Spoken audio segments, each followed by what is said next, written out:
শ্রুতি বাইরে আসো, মা এসেছে। কি? ওই বুড়িটা আবার চলে এসেছে মাথা খারাপ করতে? আরে ওনাকে ঘরে ঢুকতে কেন দিয়েছো? ঘাট ধাক্কা দিয়ে ঘর থেকে বের করে দাও। শ্রুতি কি বলছো? এসে দেখা করে যাও। কি? আমি দেখা করব? কেন? উনি কি কোনো সেলিব্রিটি? উনি তো প্রতিদিনই আসছে। ওনার মুখটা আবার নতুন করে আমি কি দেখবো? বলছি না বের করে দাও ওনাকে। বাবা, তোমাদের মধ্যে কি কোনো ঝামেলা হয়েছে? তাহলে শ্রুতি এরকম ভাবে কথা বলছে? না মা, আমাদের মধ্যে তো কিছু হয়নি, আমি ওকে ডাকছি। আরে শ্রুতি আসো, মা বসে আছে তোমার জন্য। আরে উনি বসে আছে তো আমি কি করব? উনি কি মহারানী? ওনার কাছে আমি কি করতে যাব?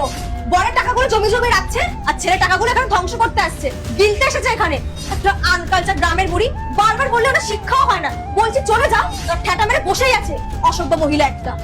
আচ্ছা, সত্যি কি তোমাদের মধ্যে কিছু হয়নি? নাহলে শ্রুতি এরকম বাজেভাবে কথা বলছে? না মা, আমাদের মধ্যে কিছু হয়নি। আরে আপনি তো জানেনই শ্রুতি কত মজা করতে ভালোবাসে। আপনি বসুন, আমি ওকে ডেকে নিয়ে আসছি। কি হলো শ্রুতি, তোমাকে তখন দিয়ে ডাকছি, তুমি আসছো না কেন? তো আমি ওখানে গিয়ে কি করব? তোমার মা আসছে, তো তুমি কথা বলো। ওখানে তুমি আমাকে ইনভলভ কেন করছো?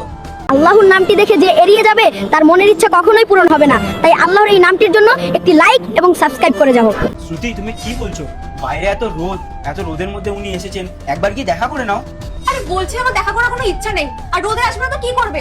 বাইরে গিয়ে দেখো আরো লোকেরা কাজ করছে। আর হ্যাঁ, ভিখারিদের ঠাই না রাস্তাতেই হয়, ঘরে না, বুঝেছো? শ্রুতি অনেকক্ষণ ধরে শুনছি মায়ের সম্বন্ধে কেউ এরকম ভাবে কথা বলে। আচ্ছা, তোমার অনেক গায়ে লাগছে তাই না? অনেকক্ষণ ধরে না ভালোভাবে কথাগুলো বলছি। কথা বলে না সোজা আঙুলে ঘি না উঠলে আঙুলটা একটু বাঁকাতে হয়। এবার তুমি দেখো আমি কি করি। ওই বুড়িকে আমি ঘর থেকে বার করবো। শ্রুতি এই বুড়ি, মা তুমি এখানে কি করছো? তুমি তোমাকে একবার বললে না তুমি আমাদের বাড়িতে আসছো?